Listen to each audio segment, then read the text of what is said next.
मेरे प्रिय आत्मन, सहजयोग में आज तुलसी साहब का एक पद लेने जा रहे हैं।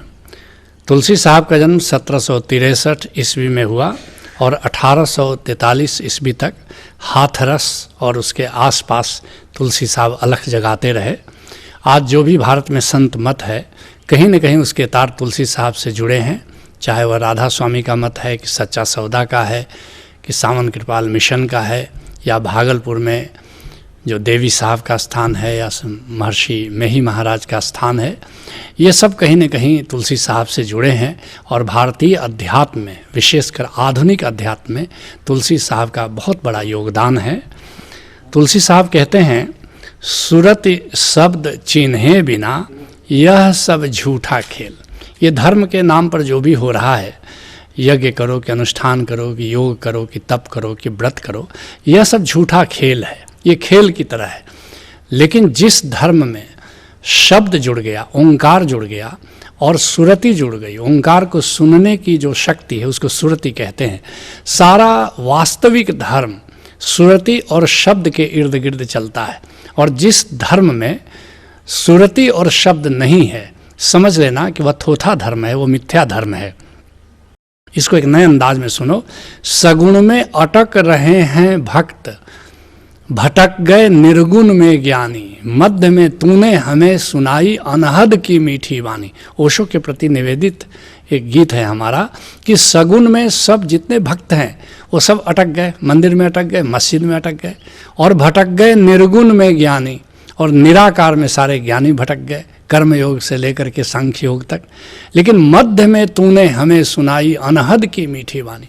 लेकिन मध्य में एक मार्ग है, सहज योग का मार्ग कहो, विहंगम योग का मार्ग कहो, जहाँ अनहद का संगीत है, जहाँ ओंकार का गीत है, उसको पकड़ करके जो चलता है, उसको साथ लेकर के जो चलता है, वही मंजिल पाता है और वही सही धर्म के मार्ग पर चलता है। कहते हैं तुलसी साहब, सुरति शब्द चिन्हे बिना यह सब झूठा खेल। यह सब झूठा खेल, जो भी करो, ओंकार अगर उसमें नहीं है, धर्म के मूल में ओंकार नहीं है, तो धर्म थोथा है। जिसके लिए चरणदास जी कहते हैं, जो तुलसी साहब के गुरु हैं, मगर इस बात को बहुत कम लोग जानते हैं। चरणदास कहते हैं, करे तपस्या नाम बिन जोग यज्ञ अरुदान। नाम के बिना, ओंकार के बिना, सुरति के बिना, शब्द के बिना तुम तपस्या करो, कि योग करो, कि दान करो, चरणदास यूं कहत हैं सब ही थोथे जान। चरणदास कहते हैं कि सब निरर्थक है, सब व्यर्थ है, इसका कोई उपयोग नहीं, इसकी कोई सार्थकता नहीं है।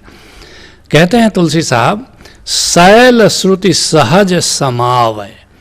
असली धर्म क्या है? कि शैल गुफा में अपनी सुरति को सहज ही प्रवेश करा दो। शैल गुफा कहाँ है?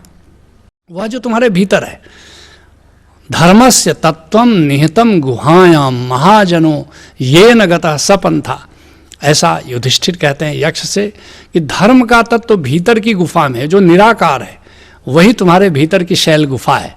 उसको संतों ने कई नामों से पुकारा है। शैल गुफा कहा है, अमरपुर कहा है, बैकुंठ कहा है, अंतःपुर कहा है, अभ्यंतर कहा है, निराकार कहा है, निरंकार कहा है, मानसरोवर कहा है, कई नामों से पुकारा है। नाम से कोई फर्क नहीं पड़ता। असली बात, इस बात को जान लो कि वो जो भीतर का निराकार है वही मुख्य है। उसी की ओर इशारा करते हुए कहते हैं कि शैल श्रुति सहज समावय। ये असली धर्म है, जो भीतर की शैल गुफा है, जो भीतर का अभ्यंतर है, जो भीतर का निराकार है। पहले आकार को छोड़ करके हमें उस निराकार में जाना है, और श्रुति सहज समावे, ओंकार को वहाँ सुनना है। और जहाँ निराकार में ओंकार की झनकार हो रही है, जब निराकार में ओंकार मिल जाता है तो निरंकार बनता है। उसी को संतों ने सहज कहा है। सहज बड़ा प्यारा शब्द है। साधना की दृष्टि से सहज से विलक्षण शब्द नहीं है। निराकार और ओंकार जब मिलता है तो उसको निरंकार कहते हैं। और उस निरंकार में जाकर क्या करना है? समा जाना है। इसी को समाधि कहते हैं। निरंकार में डुबकी लगा लेना है, निराकार में मिट जाना है, उसी को समाधि कहते हैं। तो पहले क्या करना है? निराकार में जाओ, वहाँ ओंकार को सुनो, निराकार और ओंकार को मिलकर एक हो जाने दो, और फिर तुम भी अपनी सत्ता को उसमें मिटा दो। बस सारा धर्म तो यही है, यही तो सच्ची धार्मिकता है। जिसके लिए कबीर साहब कहते हैं, जो जन लेह खसम का नाम आ तिनके सद बलिहारे जाऊं। जो ओंकार का नाम लेते, राम का नाम लेते हैं, जो हमारा प्रियतम है, जो हमारा दूल्हा है, जो हमारा पति है, जो उसका नाम लेते हैं, मैं उनकी बलिहारी जाता हूँ। और सो निर्मल निर्मल हरि गुण गावे। वे निर्मल शब्द भी बड़ा प्यारा है, जैसे सहज शब्द प्यारा है, निर्मल का अर्थ निराकार है। जब भी संत निर्मल शब्द प्रयोग करता है, समझ लेना निराकार की बात कर रहा है। तो निराकार में जाना है और वहाँ निर्मल ओंकार के सुमिरन में जीना है। सो भाई मेरे मन भावे, कहते हैं कबीर साहब कि वही मुझे प्रिय लगता है। और जिह घट राम रहिया भरपूर, राम के सुमिरन में जीते जीते क्या होता है, तुम्हारा घट, तुम्हारी चेतना, तुम्हारा बीइंग राम से भर जाता है। तो जिह घट राम रहिया भरपूर, तिनकी पग पंकज हम धूर। कहते मैं ऐसे संतों की, ऐसे साधुओं की, ऐसे भक्तों के चरणों की धूल हो जाना पसंद करूँगा। जात जुलाहा मतिका धीर और सहज सहज गुण रमय कबीर।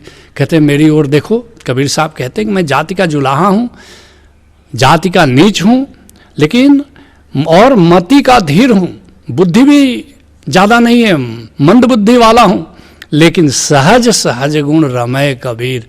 लेकिन बड़े सहज हो करके और उस सहज में मैं रमण करता हूँ, उस निरंकार में मैं रमण करता हूँ। अगर मुझ जैसा बेपढ़ा लिखा व्यक्ति, जुलाहा, जात का भी ओछा, अगर उस सहज में लीन हो सकता है तो तुम क्यों नहीं लीन हो सकते हो। कहते हैं तुलसी साहब, दर्पण मांजे राख। क्या करना है, सही धार्मिकता क्या है, दर्पण पर धूल जमी हुई है, हमारी चेतना पर धूल जमी हुई है। क्या चीज़ की धूल जमी है, अहंकार की, कामनाओं की, वासनाओं की, तृष्णाओं की। इस धूल से मुक्त कर देना है हमें अपनी चेतना को।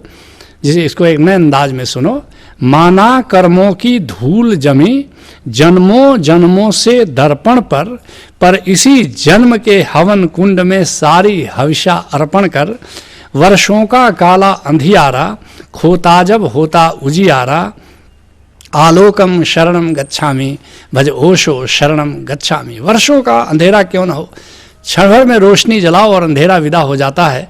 अंधेरा ये जिद नहीं करता कि मैं हजारों साल से यहाँ विद्यमान हूँ, ऐसे क्षण भर में रोशनी जलाने से कैसे विदा हो जाऊँगा। ऐसे ही माना कि कर्मों की धूल जमी है, कई जन्मों की जमी है, लेकिन जैसे ही राम की धूनी जलाते हो, जैसे ही सुमिरन में जीना शुरू करते हो, समाधि में जीना शुरू करते हो, एक ऐसा प्रकाश तुम्हारे भीतर फैलना शुरू हो जाता है कि सारा अंधियारा, सारा अज्ञान का अंधियारा मिट जाता है। कहते हैं तुलसी साहब, भाख सतगुरु अस गावे, दर्पण मांझे राख, भाख सतगुरु अस गावे। सतगुरु उपदेश करके ये बात हमें बार बार समझाता है कि राम के सुमिरन में जियो, राम की समाधि में जियो, जिसके लिए गुरु अमरदास जी कहते हैं कि हर जी सूक्ष्म अगम है। गोविंद कैसा है, सूक्ष्म है, अगम है, तुम नहीं जा सकते हो वहाँ, लेकिन गुरु के शब्दी भ्रम कटे, गुरु उपदेश से तुम्हारे भ्रम विदा हो जाते हैं। और तब क्या होता है, अचिंत्य बसे मनी आई। वह जो अचिंत्य प्रभु है वह तुम्हारे उर में स्वतः ही आ जाता है, तुम्हारे निराकार में खुद ही गूंजना शुरू हो जाता है, तुम्हें कहीं जाने की ज़रूरत होती नहीं। कहते हैं तुलसी साहब, सत्संग करे बनाए। लेकिन कैसे होगा, ये बात बनेगी कैसे, किसी संत के पास जाओ, किसी गुरु के चरणों में बैठो, सत्संग करो, उससे राम नाम का उपदेश ग्रहण करो, और फिर एक दिन गुरु कृपा हो जाती है, एक दिन तुम पर वो खुश हो जाता है और फिर वो राम नाम का भेद तुम पर उजागर कर जाता है और तुम्हारी बात बन जाती है। सत्संग करे बनाए। और इसको एक नए अंदाज में सुनो, जब मुर्शिद प्रसन्न होता है तो क्या करता है, मेरे मुर्शिद की तरह कौन खुदा देता है, कोई ज़्यादा से ज़्यादा दैर या हरम देगा। कोई खुश होगा तो क्या देगा, धर्म के मार्ग पर तुम्हें मंदिर पहुंचा देगा, तुम्हें मस्जिद पहुंचा देगा। लेकिन जब गुरु प्रसन्न होता है, जब सदगुरु प्रसन्न होता है, जो कामिल मुर्शिद प्रसन्न होता है, तो खुदा ही दे देता है तुम्हें, गोविंद ही दे देता है तुम्हें। कहते हैं तुलसी साहब, लखै तब सूरत निशाना, सत्संग करे बनाए, और लखै तब सूरत निशाना।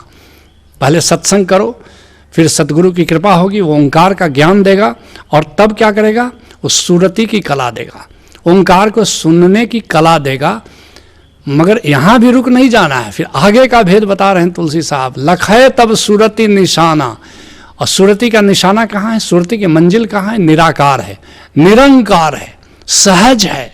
वहाँ पर तुम्हें सदगुरु पहुँचाएगा जहाँ वह ओंकार की गूंज हो रही है, जिस आकाश में वो ओंकार का संगीत गूंज रहा है, जिसके लिए कबीर साहब कहते हैं, चल हंसावा देश जहाँ तुर पिया बसे।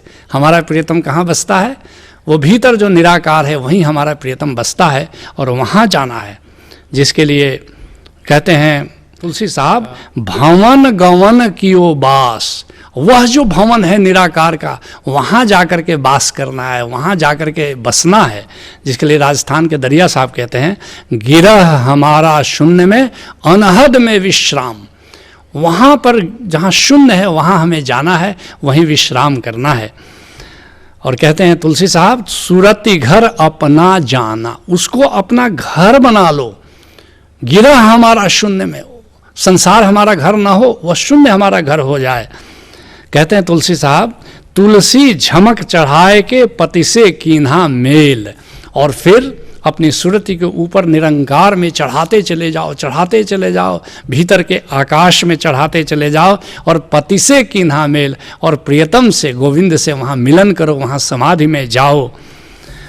कहते हैं तुलसी साहब, सुरति शब्द चिन्हे बिना यह सब झूठा खेल। धर्म का मर्म है सुरति और शब्द, जिसके लिए रज्जब साहब कहते हैं, नाम बिना नाही निस्तारा कबहू न पहुँचे पार। ना अब तक कोई पार हुआ है, ना आगे कोई पार हो सकेगा, जब तक तुम नाम को नहीं जानते, जब तक ओंकार को नहीं जानते, जब तक शब्द को नहीं जानते। सुरति शब्द चिन्हे बिना यह सब झूठा खेल। सब झूठा है धर्म, नाम के बिना, सुरति के बिना, जिसके लिए गुरु अर्जुन देव जी कहते हैं, सिमरत वेद पुराण पुकारत पोथिया, नाम बिना सब कुट गाली ओछिया। तुम वेद पढ़ो कि कुरान पढ़ो कि पुराण पढ़ो कि बाइबिल पढ़ो, अगर नाम को नहीं जानते तो सब तुम्हारे लिए कूड़ा करकट है। लेकिन जैसे ही नाम को जान लेते हो, सब सार्थक हो जाता है। फिर तो वेद हो कि पुराण हो कि कुरान हो कि बाइबिल हो कि गीता हो कि धम्मपद हो कि गुरु ग्रंथ साहब हो, वो पढ़ने की चीज़ थोड़े हो तो सिर पर रखो और नाचो। अद्भुत हैं ये सब ग्रंथ, लेकिन नाम को जानो तभी। किसी कामिल मुर्शिद से जुड़ो, नाम के रहस्य को जानो और नाम में डूबना शुरू करो। यही सहज योग है। हरि ओम।